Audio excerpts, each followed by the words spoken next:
ಏನಂತ ಹೇಳಿದ್ರೆ, ಈ ಪತ್ರಿಕಾಗೋಷ್ಠಿಗೆ ಮೊದಲು ನನ್ನ ಹೋರಾಟದ ಗುರುಗಳಾದಂಥ ನನ್ನ ದೇವನಾಥ ಶ್ರೀ ನನ್ನ ಕಲಿಕಾಗುಗಳಾದಂಥ ಶ್ರೀ ಆಶ್ವನ್ ಜಿಗ್ನೇಶ್ವರನ್ ಅವರು ಆಶ್ರಯಿರ್ತಕ್ಕಂಥದ್ದು. ಅವರಿಗೆ ಈ ಸಂದರ್ಭದಲ್ಲಿ ದಿವಂಗತ ಜಿಗ್ನೇಶ್ವರನ್ ಅವರ ಕಾರ್ಯಕ್ರಮದ ಸಂದರ್ಭದಲ್ಲಿ ಗೋಪುರ ಭೀಮವನ್ನು ಸಂಸ್ಥಾ ಕರ್ನಾಟಕ ಅಧಿಕಾರಿ, ನೀನು ಎಂಥ ಲಜ್ಜೆಗಟ್ಟ ಅಧಿಕಾರಿ, ನಿನ್ನ ಎಂಥ ರಾಕ್ಷಸ, ನೀನು ಎಂಥ ನಯವಂಚಕ ಅಧಿಕಾರಿ, ನೀನು ಅಧಿಕಾರಿಯ ನೀನು ಅಧಿಕಾರಿಯ. ನಾನು ಹೇಳಿಕೆಯನ್ನು ನನ್ನನ್ನು ವಿಚಾರಣೆಯನ್ನು ಕರೆದಿರ್ತಕ್ಕಂಥ ಸಂದರ್ಭದಲ್ಲಿ ಕೋಲಾರ ಉಪನಿರೀಕ್ಷಕ ಕಚೇರಿಗೆ ವಿಚಾರಣೆಯನ್ನು ಕರೆದು ನೀನು ಎಲ್ಲ ಅಧಿಕಾರಿಗಳನ್ನು ಹೊರಕಳಿಸಿ ನನ್ನನ್ನು ನೀನು ಯಾವ ರೀತಿ ಪ್ರಶ್ನೆ ಮಾಡಿದೆ, ನೀನು ಯಾವ ಪ್ರಶ್ನೆ ಮಾಡಿದೆ, ನೀನು ಎಲ್ಲ ಅಧಿಕಾರಿಗಳು ಹೊರಗಡೆ ಹೋಗಿ ಚಿಕ್ಕನಾಡ ಒಬ್ಬರೇ ಕೂತ್ಕೊಳ್ಳಿ ಅಂತ. ಒಬ್ಬರೇ ಕುಂತ ಸಂದರ್ಭದಲ್ಲಿ NS ಬಾಲಚಂದ್ರ ನೀನು ಕೇಳಿದ್ದಂಥದ್ದು ಯಾವ ರೀತಿ ನೀನು ಕೇಳಿದ್ದು, ನೀನು ನಾಚಿಕೆ ಆಗಬೇಕು. ನಿನ್ಗೆ ಎಂಥ ಅಧಿಕಾರಿ, ನೀತಿಗಟ್ಟ ಅಧಿಕಾರಿ, ಒಂದು ನಿನ್ನ ಸರ್ಕಾರದ ಒಬ್ಬ ಮೂಕ ಪ್ರಾಣಿಗಳ ಹೆಸರಿನಲ್ಲಿ ಹಗರಣೆಯನ್ನು ಮಾಡ್ತದೆ, ನಾಚಿಕೆ ಆಗೋದು ನಿಮಗೆ. ಕೋಲಾರ ಜಿಲ್ಲೆಯ ಪಶುವೈದ್ಯ ಇಲಾಖೆ ಮತ್ತು ಕೋಲಾರ ಜಿಲ್ಲೆಯ DCC ಬ್ಯಾಂಕ್ಗಳಲ್ಲಿರುವಂಥ 3 ಕೋಟಿ ರೂಪಾಯಿಗಳ ಹಗರಣಗಳ ತನಿಖೆಗಾಗಿ ಇತ್ತೀಚೆಗೆ ಈ ತಹಲ್ವರೆಗೂ ನಿರಂತರವಾದಂಥ ಹೋರಾಟಗಳನ್ನು ಮಾಡಿ ನನ್ನ ಮನವಿಗಳನ್ನು ತಹಶೀಲ್ದಾರ್ ತಾಲೂಕು ದಂಡಾಧಿಕಾರಿಗಳಿಗೆ ಮೊದಲನೇ ಮನವಿ, ತದನಂತರ ಜಿಲ್ಲಾಧಿಕಾರಿಗಳಿಗೆ 2ನೇ ಮನವಿ, ನಂತರದ ದಿನಗಳಲ್ಲಿ ಜಿಲ್ಲಾ ಮುಖ್ಯ ಕಾರ್ಯನಿರ್ವಹಣಾಧಿಕಾರಿಗಳಾದಂಥವರಿಗೆ ಮನವಿಗಳನ್ನು ಕೊಟ್ಟಿದ್ದರು. ಇಷ್ಟೊಂದು ಮನವಿಗಳು ಒಂದು ಬಾರಿಯಲ್ಲ, ಸುಮಾರು ಒಬ್ಬೊಬ್ಬ ಅಧಿಕಾರಿಗಳಿಗೆ 2 ಬಾರಿ 3 ಬಾರಿ 4 ಬಾರಿ ಈ ರೀತಿಯಾಗಿ ಮನವಿಗಳನ್ನು ಕೊಟ್ಟರೂ ಸಹ ಯಾವುದೇ ರೀತಿಯಾದಂತಹ ಪರಿಗಣನೆಗೆ ತೆಗೆದುಕೊಳ್ಳದೆ ಕೋಲಾರ ಜಿಲ್ಲೆಯಲ್ಲಿ ನಡೆದಂತಹ ಪಶುವೈದ್ಯ ಇಲಾಖೆ ಅಧಿಕಾರಿಗಳನ್ನು ಮತ್ತು ಕೋಲಾರ ಜಿಲ್ಲೆಯ DCC ಬ್ಯಾಂಕಿನಲ್ಲಿ ಕಾರ್ಯನಿರ್ವಹಿಸಿರ್ತಕ್ಕಂಥ ಎಲ್ಲ ಅಧಿಕಾರಿಗಳನ್ನು ಮರೆಮಾಚಿಕೊಳ್ಳಲಿಕ್ಕೆ ಕೋಲಾರ ಜಿಲ್ಲಾ ಮಾಜಿ ಅಧ್ಯಕ್ಷರಾದ ಬ್ಯಾಲಹಳ್ಳಿ ಗೋವಿಂದಗೌಡರು ಕೂಡ ಸಹ ಇದರಲ್ಲಿ ಭಾಗಿಯಾಗಿದ್ದಾರೆ. DCC ಬ್ಯಾಂಕಿನಲ್ಲಿ ಹಗರಣದಲ್ಲಿ ಅವರು ಸಹ ಭಾಗಿಯಾಗಿದ್ದಾರೆ. ಎಲ್ಲ ಹೋರಾಟಕ್ಕೆ ಸಿದ್ಧರಾಗಿದ್ದಾರೆ. DCC ಬ್ಯಾಂಕಿನಲ್ಲಿನೂ ಜೊತೆಗೆ ಪಶುವೈದ್ಯ ಇಲಾಖೆ, ಮೊದಲನೆಯದಾಗಿ ಪಶುವೈದ್ಯ ಇಲಾಖೆಯ ಹಗರಣಗಳನ್ನು ಸವಿಸ್ತಾರವಾಗಿ ತಮ್ಮ ಮುಂದೆ ನಾನು ಬಿತ್ತಲಿದ್ದೇನೆ. ಮೊದಲಿಗೆ ಗಂಗಾ ತುಳಸಿರಾಮಯ್ಯ ಎಂಬುವಂಥವರು ಉಪನಿರ್ದೇಶಕರಾಗಿದ್ದಾರೆ ಕೋಲಾರ ಜಿಲ್ಲೆ. ಅವರು ಅದಕ್ಕಿಂತ ಮೊದಲು ಕೋಲಾರ ಜಿಲ್ಲೆಯ ಮುಳಬಾಗಿಲು ತಾಲೂಕಿನಲ್ಲಿ ಸಹಾಯಕ ನಿರ್ದೇಶಕರಾಗಿ ಕಾರ್ಯನಿರ್ವಹಿಸ್ತಾ ಇದ್ರು. ಸಹಾಯಕ ಕಾರ್ಯನಿರ್ವಹಿಸ್ತಾ ಇದ್ದಂಥ ಸಂದರ್ಭದಲ್ಲಿ ಮಿಣಜೇನಹಳ್ಳಿ ಮತ್ತು ಪಿಚ್ಚಗುಂಟಹಳ್ಳಿ ಎಂಬಂಥ ವಿಲೇಜ್ಗೆ, ಆ ಹಳ್ಳಿಗಳಿಗೆ ತಲಾ ಪರಿಶಿಷ್ಟ ಜಾತಿ ಪರಿಶಿಷ್ಟ ಪಂಗಡದವರಿಗೆ 2 ಕೋಟಿ 3 ಕೋಟಿ ಎನ್ನುವಂಥದ್ದು ನೀಡಬೇಕಾಗಿತ್ತು. ಅದಕ್ಕೆ ಸಹಾಯಧನವನ್ನು ಕೊಡಬೇಕಾಗಿತ್ತು. ಅದರಲ್ಲಿ ಸಂಪೂರ್ಣವಾಗಿ 58 ಲಕ್ಷ ರೂಪಾಯಿಗಳನ್ನು ದಯವಿಟ್ಟು ಇದನ್ನು ದಯವಿಟ್ಟು ಇದನ್ನು ಮನದಲ್ಲಿಟ್ಟುಕೊಂಡ್ರೆ ಅದನ್ನು ದಯವಿಟ್ಟು ಹಾಗೆ ಪ್ರಸ್ತಾಪ ಮಾಡಿ. ಆ ರೀತಿ ಮಾಡಿ 58 ಲಕ್ಷ ರೂಪಾಯಿಗಳನ್ನು ವಂಚಿಸಿ ಯಾರು ತಲಾ ಒಂದೊಂದು ದಲಿತ ಸಮುದಾಯದವರಿಗೆ ತಲಾ 2 ಕೋಟಿನೂ ಕೊಟ್ಟಿಲ್ಲ, 2 ರೂಪಾಯಿ ಬಿಡಿಕಾಸನ್ನು ಕೊಟ್ಟಿಲ್ಲ. ಅದನ್ನು ಅವರೇ ಲಪಟಾಯಿಸಿದ್ದಾರೆ ಗಂಗಾ ತುಳಸಿರಾಮಯ್ಯ.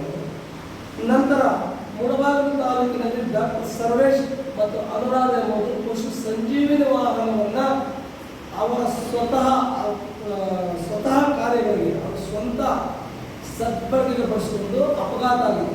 ಅಪಘಾತ ಆದಂಥ ಪಶು ಸಂಜೀವಿನಿ ವಾಹನ ಅಪಘಾತವಾದಂಥ ಸಂದರ್ಭದಲ್ಲಿ ಇದುವರೆಗೂ ಯಾವುದೇ ರೀತಿಯಿಂದ ಪ್ರಥಮ ವರ್ತಮಾನ ವರದಿಯಿಂದ ಸಂಬಂಧಪಟ್ಟ ಪಶುಪಾಲನಾ ಇಲಾಖೆಗೆ ಅವರು ಸಲ್ಲಿಸಲಿಲ್ಲ.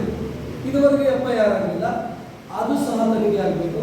ಡಾಕ್ಟರ್ ಸರ್ವೇಶ್ದು ತನಿಖೆ ಆಗಬೇಕು, ಅನುರಾಧ ಮಾಡಿರ್ತಕ್ಕಂಥ ತನಿಖೆ ಆಗಬೇಕು. ಇದು ಪಶುಪಾಲನಾ ಇಲಾಖೆದು. ನಂತರ ಕೋಲಾರ ಜಿಲ್ಲೆಯ ಉಪನಿರ್ದೇಶಕರಾದಂತಹ ಗಂಗಾ ತುಳಸಿರಾಮಯ್ಯನವರು ಹುಟ್ಟಳ್ಳಿಯ ಗೋಶಾಲೆಯಲ್ಲಿ 1,1,45,000 ರೂಪಾಯಿಗಳನ್ನು ಇದನ್ನು ಪದೇ ಹೇಳಿದ್ದೀವಿ. ಇಷ್ಟು ಹೇಳಿಕೊಂಡು ಅದು ಮಾಡದೇ ಇದ್ದಂಥ ಪಕ್ಷದಲ್ಲಿ ಈ ಅಧಿಕಾರಿಗಳೆಲ್ಲ ಸೇರಿ ನನ್ನ ವಿರುದ್ಧ ಯಾಕೆ ಯಾವುದೇ ರೀತಿಯಾದಂಥ ಶಿಸ್ತಿನ ಕ್ರಮ ಕೈಗೊಳ್ಳಬಾರದು ಅಂತ ನಾನು ಈ ಸಂದರ್ಭದಲ್ಲಿ ಬಹಿರಂಗವಾಗಿ ನಾನು ಒಂದು ದಿವಸ ಪತ್ರಿಕೆ ಹೇಳಿದ್ದೇನೆ. ಗಂಗಾ ತುಳಸಿರಾಮಯ್ಯ ಮತ್ತು ಇಂದಿನ ಕೋಲಾರ ಜಿಲ್ಲಾ ಉಸ್ತುವಾರಿ ಸಚಿವರಾದಂತಹ ಮುನಿರತ್ನಮರವರು ಮತ್ತು ನಿವೃತ್ತ ಮಾಜಿ ಶಾಸಕ ಮತ್ತು ಜವಳಿ ಖಾತೆ ಸಚಿವರಾಗಿರ್ತಕ್ಕಂಥ ಮುತ್ತೂರು ಪ್ರಕಾಶ್ ಅವರ ಕೈವಾಡದಿಂದ ಕೋಲಾರ ಜಿಲ್ಲೆಯ ಪಶುವೈದ್ಯ ಇಲಾಖೆಗಳಲ್ಲಿ ಬಂದಿರತಕ್ಕಂಥ ಬಹುಕೋಟಿ ರೂಪಾಯಿಗಳನ್ನು ಇವರು ಶಾಮಿಲಾಗಿ ರಾಜಕಾರಣಿಗಳು ಮತ್ತು ಗಂಗಾ ತುಳಸಿರಾಮ್ ಇಬ್ಬರು ಸೇರಿ ರಾಜಕಾರಣಿಗಳು ಮತ್ತು ಅಧಿಕಾರಿಗಳು ಇಬ್ಬರು ಸೇರಿ ಅನುದಾನಗಳನ್ನು ಡ್ರಾ ಮಾಡಿ ಇವರೇ ಹಂಚಿಕೆ ಮಾಡಿದ್ದಾರೆ. ಇದರ ವಿಚಾರವಾಗಿ ಆ ಸಂದರ್ಭದಲ್ಲಿ ಬಿಜೆಪಿ ಸರ್ಕಾರವಿದ್ದಂಥ ಸಮಯದಲ್ಲಿ ಪಶುಪಾಲನಾ ಸಚಿವರಾದಂತಹ ಪ್ರಭು ಚೌಹಾಣ್ ಈ ಅಧಿಕಾರಿಗಳ ವಿರುದ್ಧ ಸೂಕ್ತ ಕಾನೂನು ಕ್ರಮ ಕೈಗೊಳ್ಳಬಹುದು ಎಂದು ಹೇಳಿ ಅವರ ವಿರುದ್ಧವಾಗಿ ಶಿಫಾರಸು ಪತ್ರವನ್ನು ಮೇಲಧಿಕಾರಿ ಉನ್ನತ ಮಟ್ಟದ ಅಧಿಕಾರಿಗಳಿಗೆ ಪತ್ರ ವ್ಯವಹಾರವನ್ನು ಕೂಡ ಮಾಡಿದರು. ಆತಾಸನ ಪತ್ರ ವ್ಯವಹಾರವನ್ನು ಮಾಡಿದಾಗಲೂ ಸಹ ಡಾಕ್ಟರ್ ಪ್ರಕಾಶ್ ಮತ್ತು ಮುನಿರತ್ನಮರವರ ಪ್ರೇರಣೆಯಿಂದ ಮತ್ತು ಅವರ ಕುಮ್ಮಕ್ಕಿನಿಂದ ಈ ಹಗರಣಪರ ಅಧಿಕಾರಿಗಳಿಂದ ಯಾವುದೇ ರೀತಿಯಾದಂಥ ಕಾನೂನು ಕ್ರಮ ಕೈಗೊಳ್ಳದೆ ಕೈಬಿಟ್ಟಿದ್ದಾರೆ. ಇದನ್ನು ಈ ಸಂದರ್ಭದಲ್ಲಿ ಸಂಬಂಧಪಟ್ಟಂಥ ಸರ್ಕಾರಗಳು ಕೈಗೆತ್ತಿಕೊಂಡು ಮಾನ್ಯ ಮುಖ್ಯಮಂತ್ರಿಗಳಾಗಿರ್ಬೋದು, ಉಪಮುಖ್ಯಮಂತ್ರಿಗಳಾಗಿರ್ಬೋದು, ಸರ್ಕಾರದ ಕಾರ್ಯದರ್ಶಿಗಳಾಗಿರ್ಬೋದು ಇದನ್ನು ಕೈಗೆತ್ತಿಕೊಂಡು ಈ ಹಗರಣಪರ ಅಧಿಕಾರಿಗಳ ವಿರುದ್ಧ ಸೂಕ್ತ ಕಾನೂನು ಕ್ರಮ ಕೈಗೊಳ್ಳಬೇಕು. ಇದರ ವಿರುದ್ಧವಾಗಿ ನಾವು ಫ್ರೀಡಮ್ ಪಾರ್ಕಿನಲ್ಲಿ, ಬೆಂಗಳೂರಿನ ಫ್ರೀಡಮ್ ಪಾರ್ಕಿನಲ್ಲಿ ಈ ಎಣಿಕೆಯ ಮುಗಿದ ನಂತರ ನಾವು ಹೋರಾಟವನ್ನು ಹಮ್ಮಿಕೊಳ್ತಾ ಇದ್ದೀವಿ ಅಂತ ಈ ಸಂದರ್ಭದಲ್ಲಿ ಸರ್ವನಾಶ ಮಾಡಿದರೆ ಅನುರಾಧರವರು ಸರ್ವನಾಶ ಮಾಡಿದರೆ ರವಿಕುಮಾರ್ ಕೆಜಿಎಫ್ ತಾಲೂಕಿನ ಸಹಾಯಕ ನಿರ್ದೇಶಕರು ಅವರು ಸಂಬಂಧಪಟ್ಟಂತ ಕೆಜಿಎಫ್ ತಾಲೂಕಿನ ಶಾಸಕೀಯರ ಆಯ್ಕೆ ಸಮಿತಿ ಪಟ್ಟಿಯನ್ನು ಉಲ್ಲಂಘಿಸಿ ಅವರದೇ ಆದಂಥ ದರ್ಪದಿಂದ ಅವರಿಗೆ ಯಾವ ಮನ ಬಂದಂಥ ರೀತಿಯಲ್ಲಿ ಸಹಾಯಧನಗಳನ್ನು ಹಂಚಿಕೆ ಮಾಡಿದ್ದಾರೆ. ಈಗ ಹಾಲಿ ಕಾರ್ಯನಿರ್ವಹಿಸಿರ್ತಕ್ಕಂಥ ಮಾಲೂರು ತಾಲೂಕಿನ ವೀಣಾರವರ ವಿಚಾರವನ್ನು ಸಹ ನಾನು ಪದೇ ಪದೇ ಹೇಳಿದೆ. ಒಬ್ಬ ದಲಿತ ಹೆಣ್ಣುಮಗಳ ವಿಚಾರವಾಗಿ ಈಗಾಗಲೇ ತನಿಖೆ ಆಗಿತ್ತು. ಬೆಂಗಳೂರಿನ ಆಯುಕ್ತರ ಕಚೇರಿಯ ಕಾರ್ಯಾಲಯದಲ್ಲಿ ವಿಚಾರಣೆಗೆ ಅಂತ ಕರೆದಂಥವರು ಆ ವಿಚಾರಣೆಯಲ್ಲಿ ವೀಣಾರವರು ಒಬ್ಬ ದಲಿತ ಹೆಣ್ಣುಮಗಳನ್ನು ಬಹಳಷ್ಟು ಸುಂದರವಾಗಿದ್ದಾರೆ, ಯಾರು ಬೇಕಾದ್ರೂ ಮೇಂಟೈನ್ ಮಾಡ್ಬೋದು, ಇದನ್ನು ಬಹಿರಂಗವಾಗಿ ಹೇಳ್ತಾರೆ. ಈಗಾಗಲೇ ಪ್ರಸ್ತಾಪ ಆಗಿದೆ ರಾಜ್ಯದಲ್ಲಿ, ಅವರ ವಿರುದ್ಧವಾಗಿ ವಿಚಾರಣೆಗಳು ನಡೀತಾ ಇದೆ.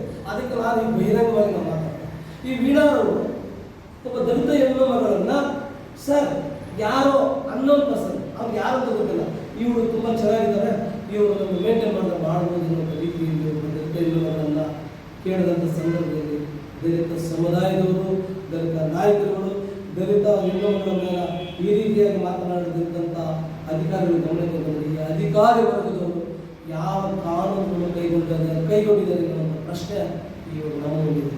ಆದ ಕಾರಣ ನಾವು ಇದನ್ನು ಈ ಒಂದು ವಿಚಾರವನ್ನು ನಾವು ಈ ಒಂದು ಪತ್ರಿಕೆಗಳಿಗೆ ನೀಡುವುದಲ್ಲದೆ